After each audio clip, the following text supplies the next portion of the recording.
বন্ধুরা, এটা হচ্ছে ফ্লোটিং পিট। আর এখন আমি এই ফ্লোটিং পিটের ম্যাজিক দেখাতে যাচ্ছি আপনাদের।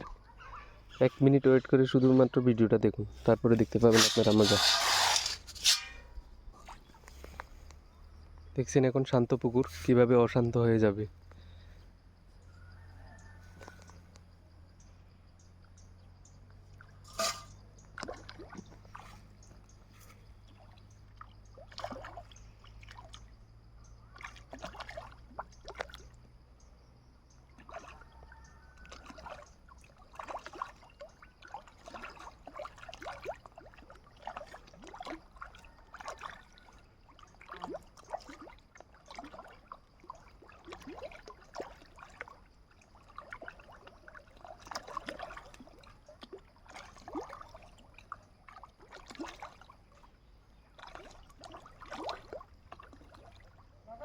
হ্যাঁ।